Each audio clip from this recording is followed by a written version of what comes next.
If you've ever watched someone go completely silent right when you expected them to explode, you didn't witness peace, you witnessed terminal calibration.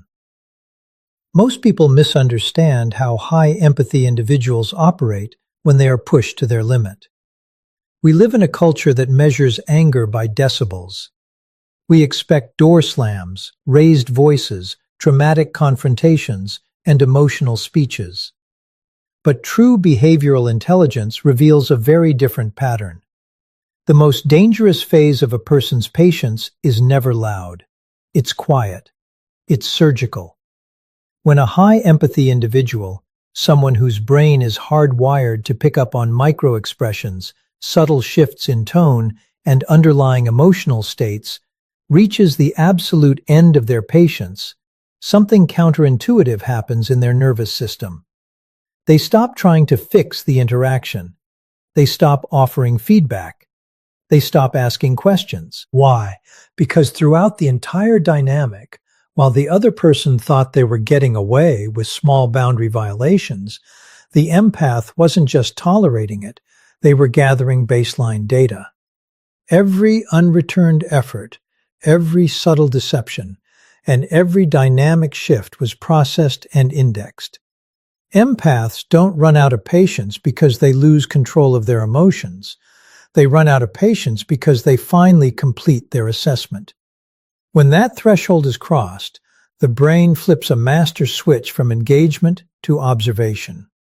The emotional investment drops to absolute zero, but the dynamic doesn't end with a bang.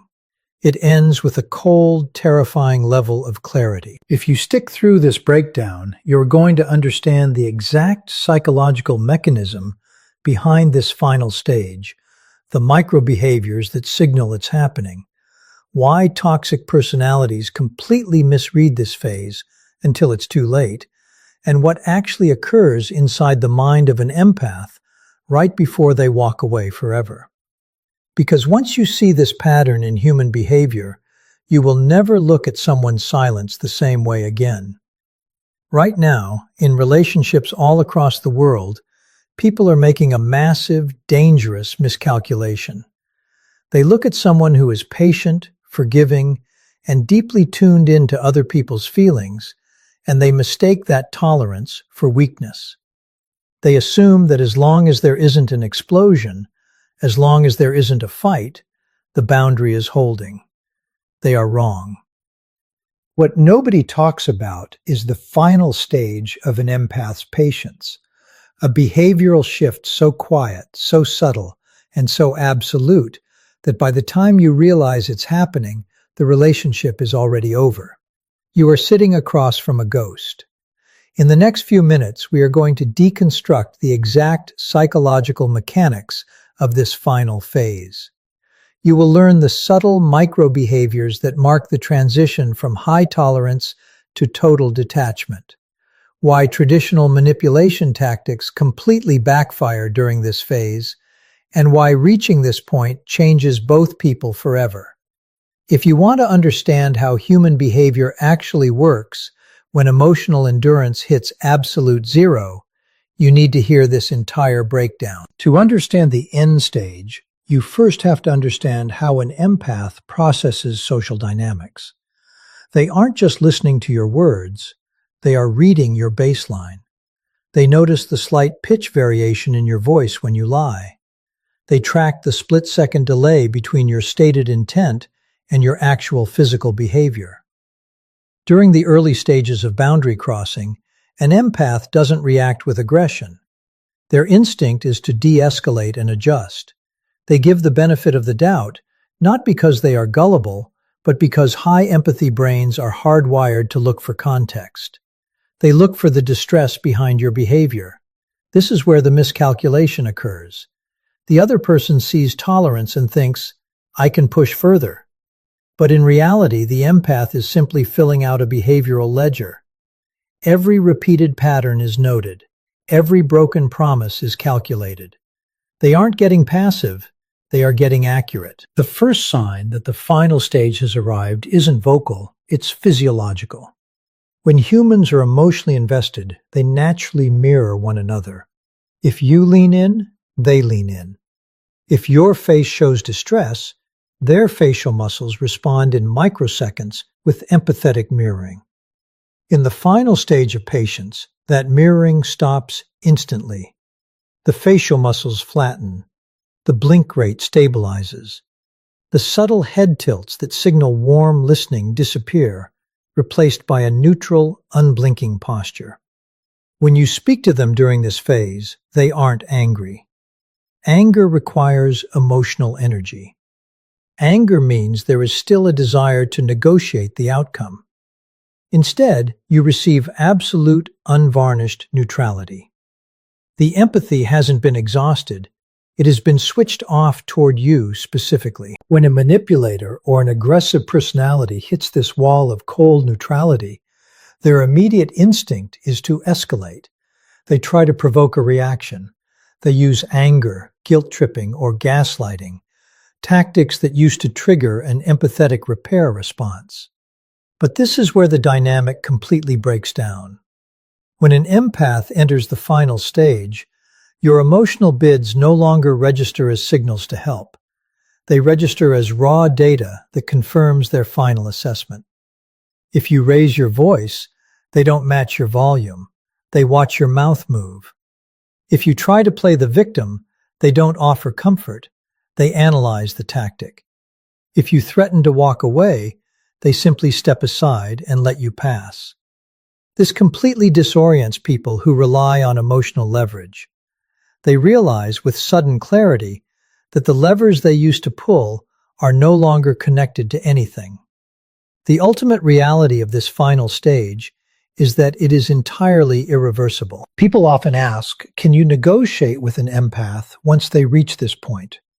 The answer, from a behavioral perspective, is almost always no. By the time an empath reaches total silence, they have already run every simulation. They have given you 50 chances you didn't even know you were receiving.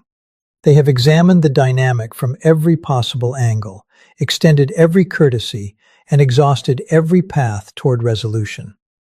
When they walk away, it isn't an act of revenge or a play for power. It is simply a logical conclusion. The psychological door doesn't slam shut with a bang. It clicks quietly into place, locked from the inside. If you have someone in your life who has shown you endless patience, understanding, and grace, do not mistake their silence for submission. Do not test the limits of someone whose primary skill is reading human nature. And if you are the person who has reached this final stage, recognize it for what it is, your internal behavioral system telling you that the assessment is complete, the data is clear, and it is time to redirect your emotional intelligence back toward your own life. When an empath reaches the absolute end of their endurance, the surrender of their patience does not sound like a battlefield. It sounds like an empty room. Society has conditioned us to measure emotional distress by its volume. We expect the end of a relationship, a dynamic, or a partnership to be marked by slamming doors, raised voices, dramatic ultimatums, and visible distress. We treat anger as the ultimate sign that a boundary has been violated. But high empathy individuals operate under a completely different behavioral architecture. For an empath, anger is actually a sign of engagement. Anger means there is still energy left in the system to fight for a resolution. Anger means they still care enough about the connection to attempt to realign it. The true final threshold of an empath's patience is not marked by a firework display of rage, but by the quiet, methodical arrival of cold, absolute clarity. What most people misinterpret as sudden detachment is actually the culmination of a long, silent process of hyper-observational pattern recognition. Empaths are naturally wired to absorb micro-expressions, subtle shifts in vocal tone, body language inconsistencies, and emotional nuances that average observers completely miss. Throughout the life of a relationship, while the other person might assume their subtle deception, boundary crossing, or lack of reciprocity is going unnoticed, the empath's brain is actively indexing every single interaction. They do not react immediately to every infraction, not out of weakness or ignorance, but because their baseline impulse is to seek context, offer second chances, and look for underlying distress in the other person. They give the benefit of the doubt repeatedly, building a massive internal database of human behavior. However, this high tolerance is not infinite. It is an analytical buffer. Each repeated act of disrespect, manipulation, or disregard is factored into a complex, unconscious mathematical equation. The empath isn't getting angrier over time. They are simply becoming more accurate. They are calculating the exact probability of whether the dynamic can ever be healthy or reciprocal. The exhaustion of patience occurs at the exact moment the dataset becomes conclusive. It is the instant when the empath realizes that the pattern is structural, not circumstantial. When this threshold is crossed, the nervous system undergoes a profound, immediate shift. The hypervigilance that once went into reading the other person's emotions to comfort or fix them is instantly repurposed for self-preservation. The emotional energy powering the connection drops to absolute zero. Because this transition is driven by logic and observation rather than an emotional outburst, there is no urge to shout, explain, or confront. Confrontation requires a belief that the other person's behavior can be negotiated or changed. Once the empath's pattern recognition calculates that change is impossible, the desire to negotiate vanishes entirely. This creates a terrifying psychological mismatch for the person on the receiving end. They expect a fight, an argument, or a familiar cycle of emotional push and pull, but instead, they are met with a wall of pure, unbothered neutrality. The empath stops asking questions, stops offering feedback, and stops reacting to emotional bids. The silence that follows isn't a tactic designed to punish or manipulate.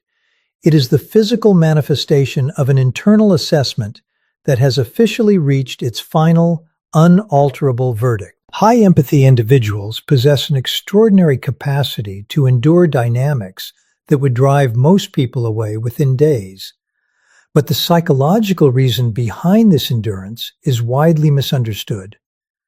Society often labels this extended patience as codependency, weak boundaries, or low self-esteem.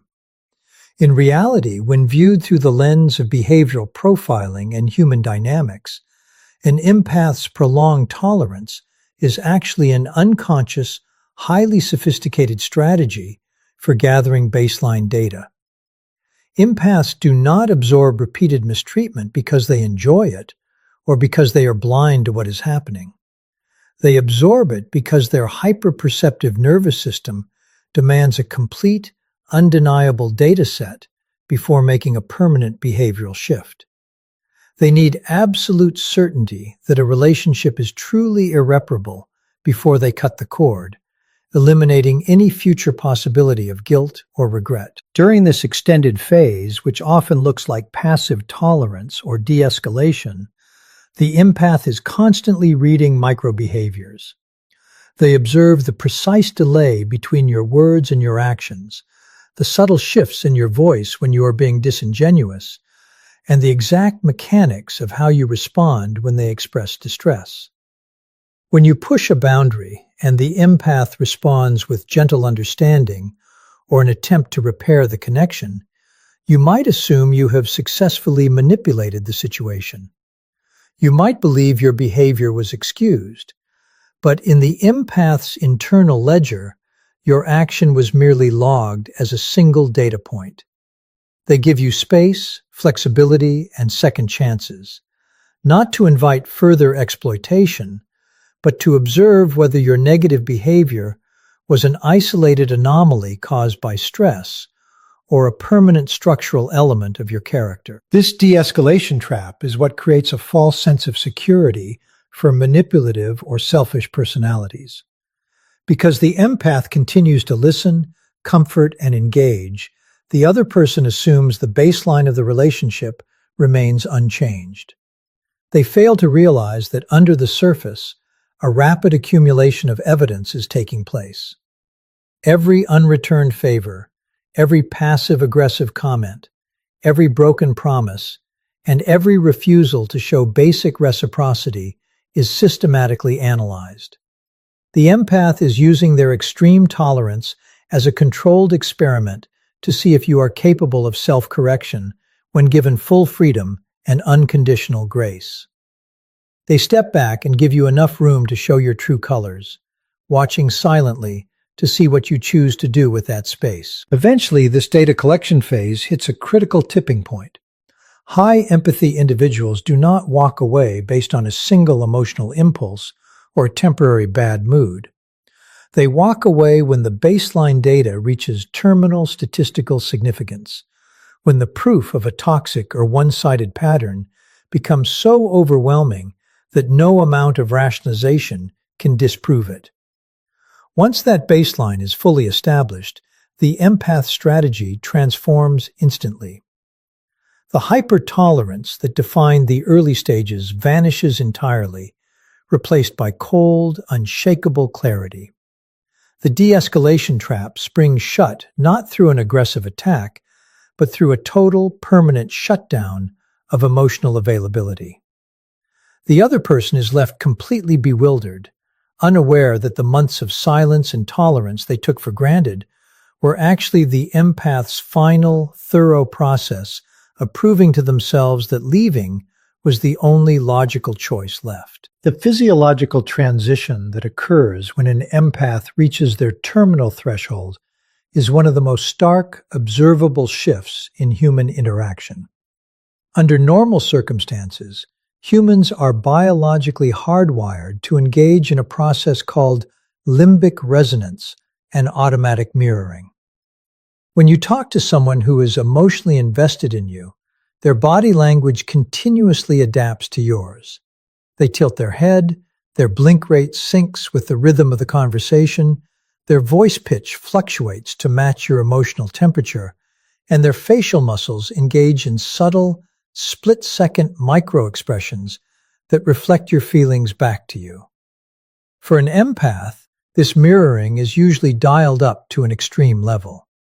They feel the micro-shifts in your mood before you even fully articulate them, and their entire physical posture leans into the interaction to signal psychological safety and connection. When an empath enters the final phase of patience, that physical mirroring shuts down completely and instantaneously.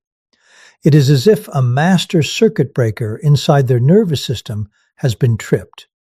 The facial muscles that once expressed deep warmth and active listening relax into a state of absolute expressionless neutrality. The subtle, involuntary twitches of compassion around the eyes vanish. Their blink rate stabilizes into a steady, unblinking gaze that feels less like a conversation partner looking at you and more like a clinician studying a specimen behind glass.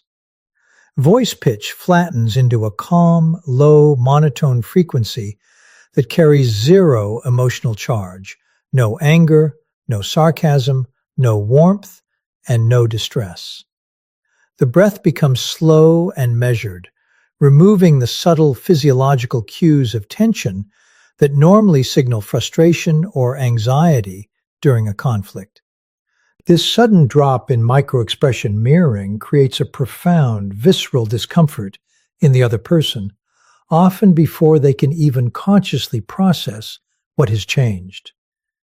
Human beings rely heavily on nonverbal feedback to gauge their social standing and influence over others. When a manipulative or aggressive individual tries to push buttons that previously generated tears, frantic explanations, or placating behaviors, they are met with a physical wall of total non-reactivity. If you raise your voice, the empath's posture does not recoil or tense up. It remains motionless. If you attempt to play the victim, their micro-expressions do not soften into sympathy. They remain frozen in neutral observation. The physical body of the empath stops sending signals of engagement because the brain has officially classified the speaker as no longer worth the expenditure of emotional energy. This physical detachment is not a theatrical performance or an act of passive-aggressive stonewalling designed to manipulate a reaction. Stonewalling typically leaks nonverbal cues of suppressed hostility, such as crossed arms, averted eyes, jaw clenching, or heavy exhales.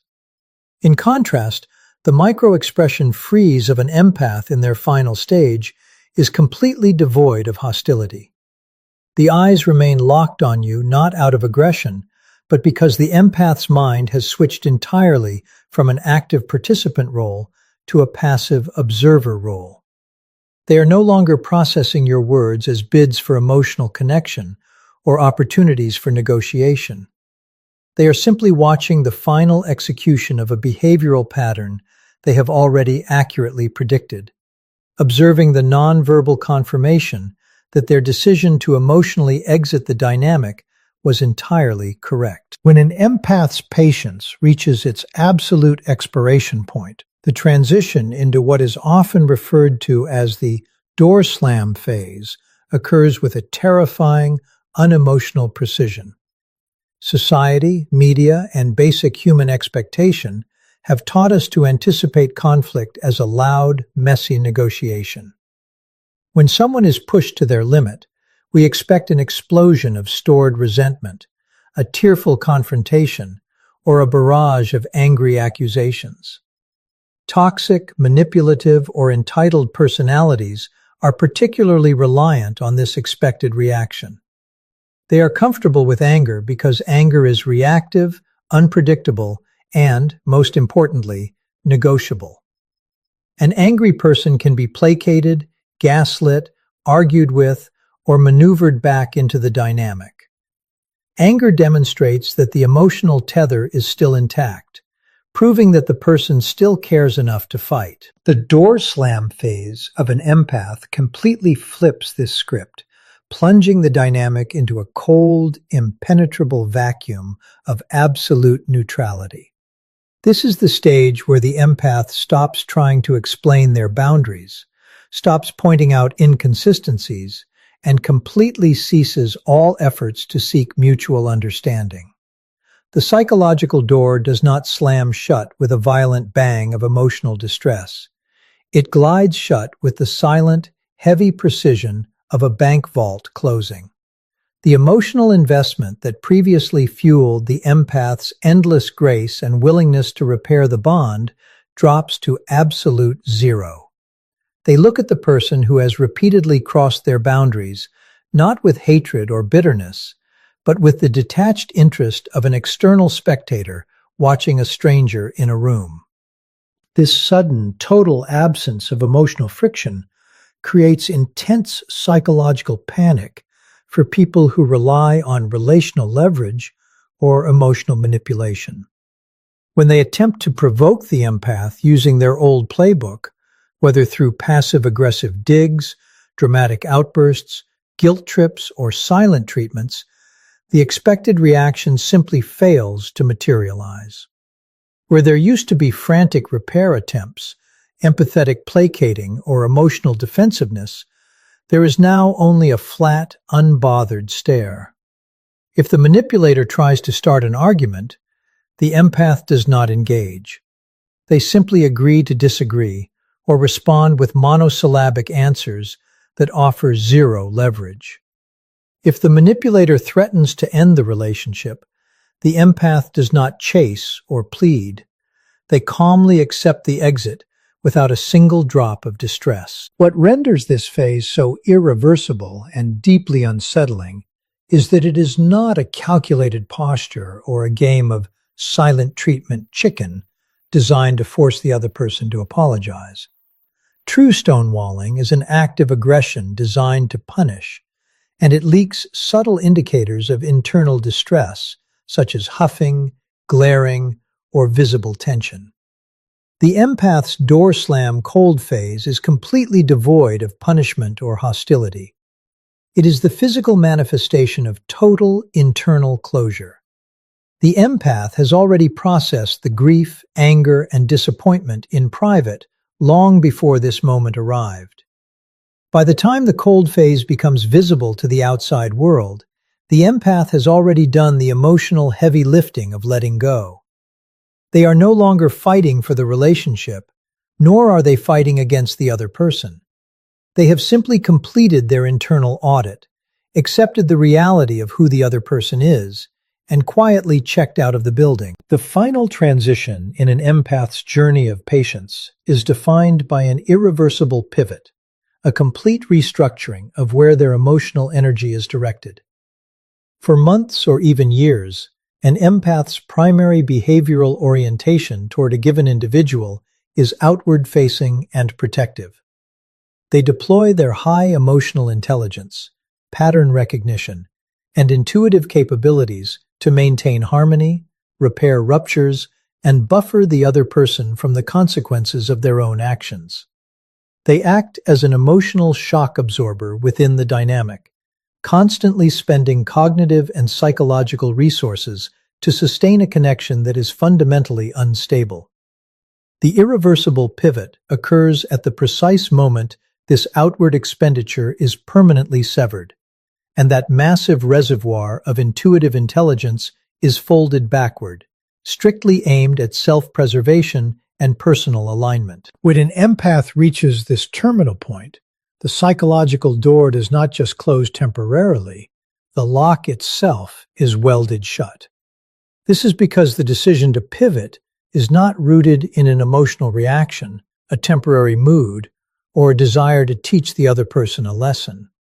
It is the result of an exhaustive, systematic process of trial and error. The empath has already run every possible scenario in their mind. They have attempted soft boundaries, firm boundaries, open communication, deeper patience, silent endurance, and conscious forgiveness. They have given the individual 50 chances that were never explicitly requested, simply to ensure that no stone was left unturned. Because every single avenue has been thoroughly tested and proven ineffective, there are no remaining what-ifs left to explore. The curiosity, hope, and drive to fix the bond are entirely extinguished. This is why traditional attempts to negotiate, apologize, or perform sudden behavioral turnarounds completely fall flat once the pivot has occurred. When a manipulative or entitled personality realizes they have lost control of the dynamic, they often scramble to offer the exact words, grand gestures, or promises of change that would have worked months prior.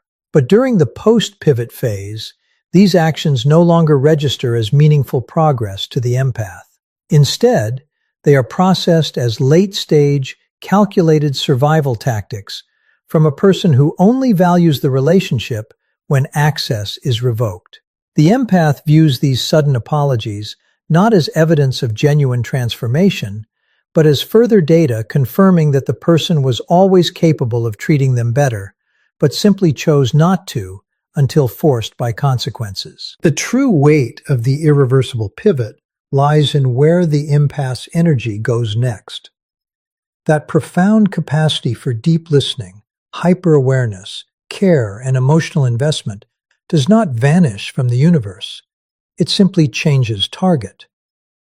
The empath reclaims every ounce of attention that was previously wasted on managing someone else's emotional instability, chaos, and boundary violations. They redirect that focus inward toward rebuilding their own peace, reinforcing their own boundaries, and investing in relationships that are capable of genuine reciprocity. They move forward with absolute clarity, unburdened by guilt, anger, or second thoughts, fully aware that they gave everything they had until there was nothing left to give, making their departure not a tragedy, but an act of essential self-preservation.